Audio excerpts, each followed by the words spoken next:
I'm Alice Lindstrom, also sometimes known as Alice Lindstrom Davis.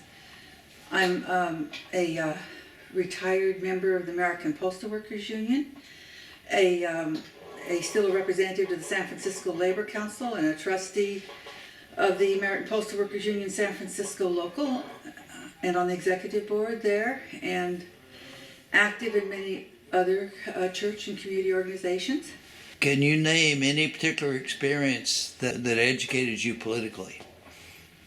Well, it was a gradual thing for the most part. My father was originally a seaman and a member of the Seamen's Union, and then he became a minister. And he was in World War II as a chaplain, and would come home and tell us. I mean, actually, we were living on Army air bases, and the precursors to the integration of the military were going on at that time. There were race riots on the bases. People were having to take refuge in the chapel, and the chaplains were defending them. And then the chaplains were recruited into forming partnerships, interracial partnerships with other chaplains, which helped prepare for the integration of the military. And like my father he was a Baptist and Methodist background, was paired with a Catholic African American priest who, they became buddies, and I was listening to all this pre-civil rights planning and plotting from playing on the floor of my kitchen. Vernell's politics are as a result of her church and union experiences. Mm-hmm. How did you first meet her? In 1986, I became aware of her. She became a shop steward, and I was already a shop steward in the postal union. In the postal union. The post office is a public institution, and usually the public and the union and the people who work in the post office are on a united track to increase services rather than decrease them, which is particularly important at this time. What would you say is her greatest asset as a union leader, activist? Her care of people. And also she was one of the leaders in these mini strikes that were going on before I knew her, back before the 1970 strike, where things would get particularly bad on the midnight shift at Rincon. And all these African American women, many of whom were former Rosie the Riveters in the shipyards, would get up and walk out. And Vernell was one of those. And of course they were, right there for the big Wildcat strike that we had in 1970. But when I met Vernell, it was in the context of us working together to facilitate better window services, to expand the protections, to be of service. Okay, is there anything you'd like to say to Vernell, and congratulations for getting the Labor Woman of the Year award? It's karma. Vernell was one of the people who worked so hard so many years ago to have this never thinking that she would be one of the Labor People of the Year. Vernell was one of the people who was attending the Living Wage Coalition meetings for years, and it was either her idea or she was an early supporter of this idea of having it. And then after all these years, it comes around, and she's recognized for all that she's done. I'm really grateful for having her as a colleague on the Labor Council. She's wise, she's practical, and she helps, and that's it. This helping thing that her mother instilled in her, which she gives credit to her mother for. She makes a big contribution to everybody she knows. Hey, good afternoon, sir. Could you identify yourself? My name is Ishmael Burst Jr., but as a spiritual leader, I'm Bishop Ishmael Burst Jr. I'm a pastor of the St. Andrew's Missionary Baptist Church and the St. Philip's Missionary Baptist Church, and a captain leader with the African American Faith-Based Coalition. Okay. I'm sure you've played an important role as a minister in a predominantly black community, ministering to the spiritual needs and also the social and economic justice needs of the people. One of the realms of my work in that area is working with men That's one of my greatest works that I do here in San Francisco. Working with men that from broken families, incarcerated men, men that need that spiritual help, to help them to grow. And I took that on maybe about 15 years ago, working with Baby YMCA.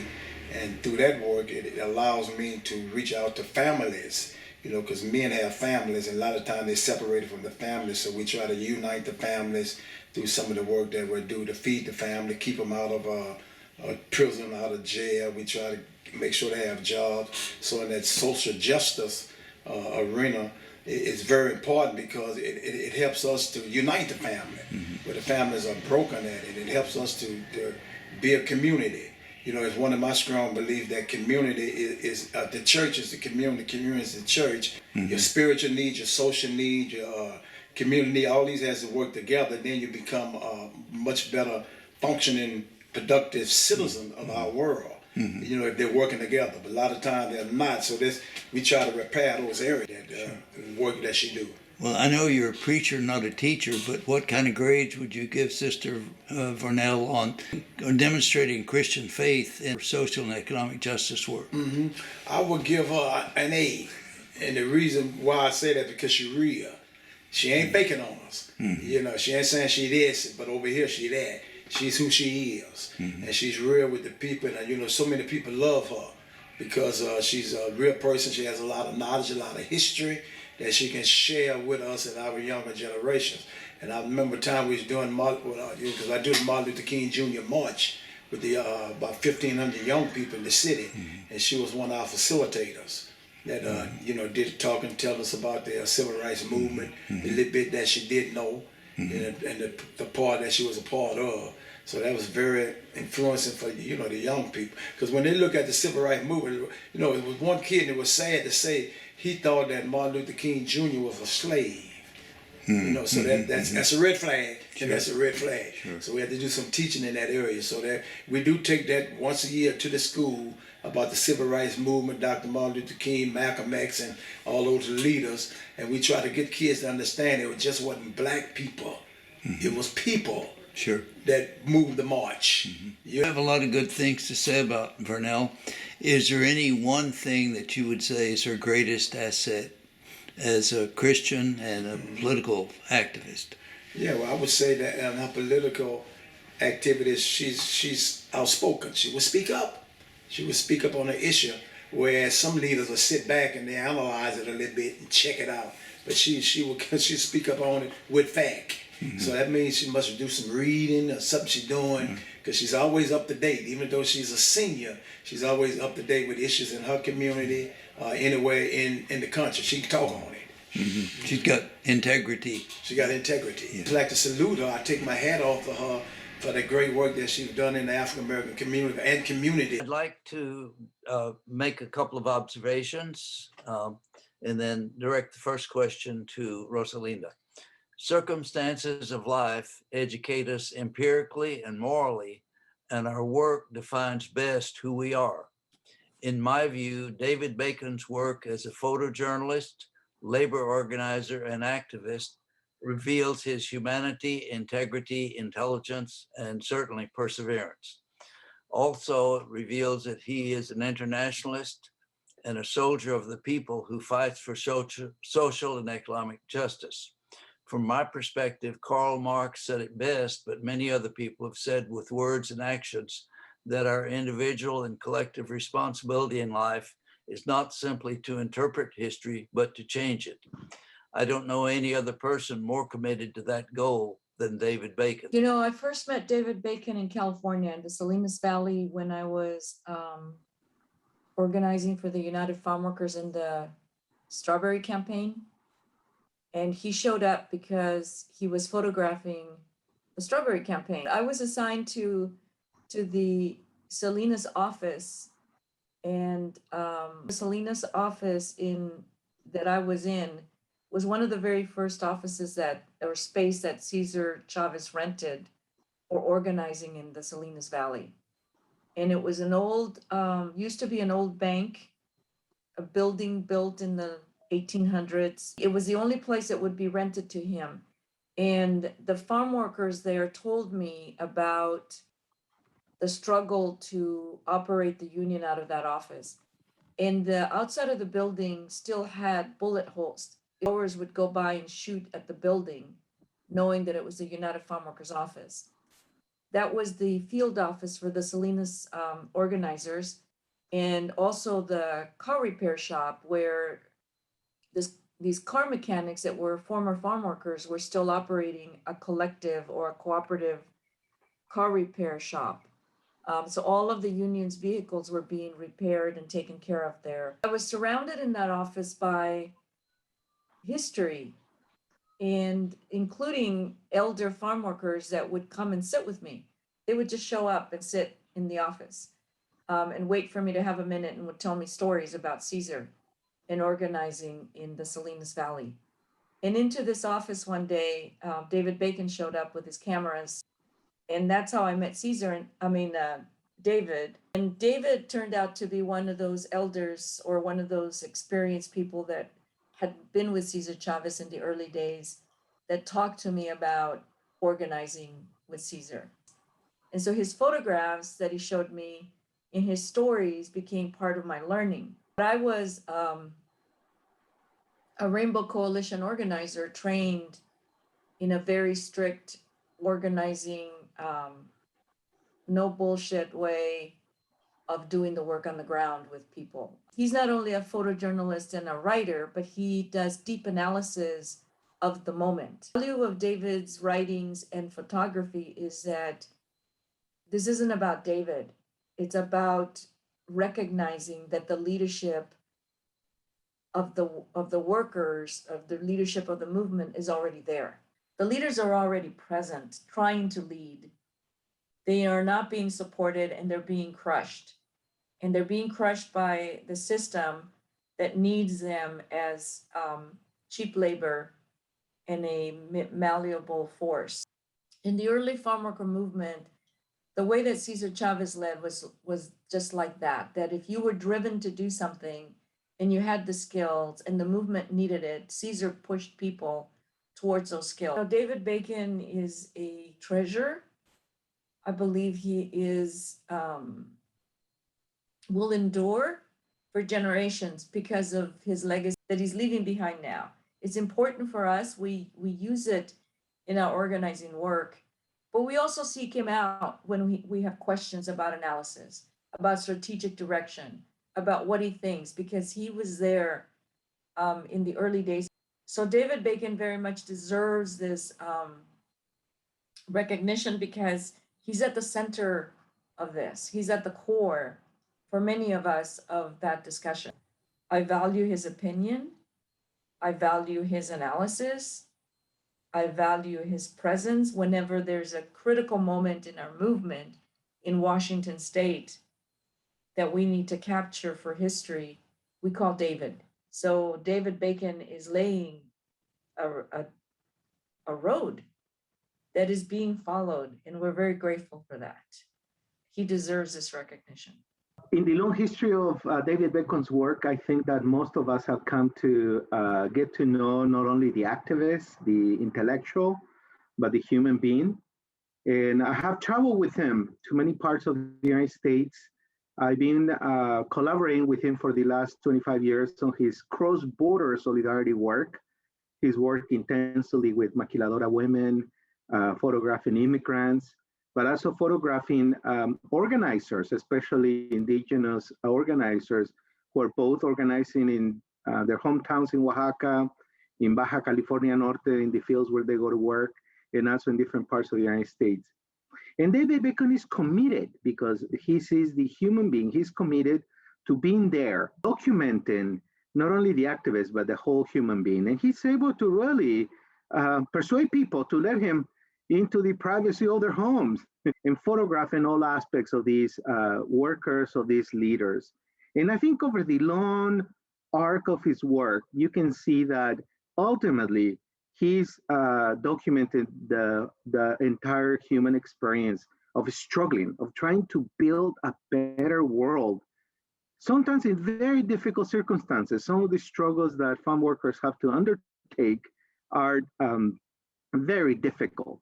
Remember that they are the ones who do the toughest, worst paid jobs under very exploitative conditions, under conditions of racism and discrimination. And somehow you have to live the humanity of these people. These are not just exploited workers, but human beings with dreams for themselves, for their families, and for this world. And I think, how do you then achieve that?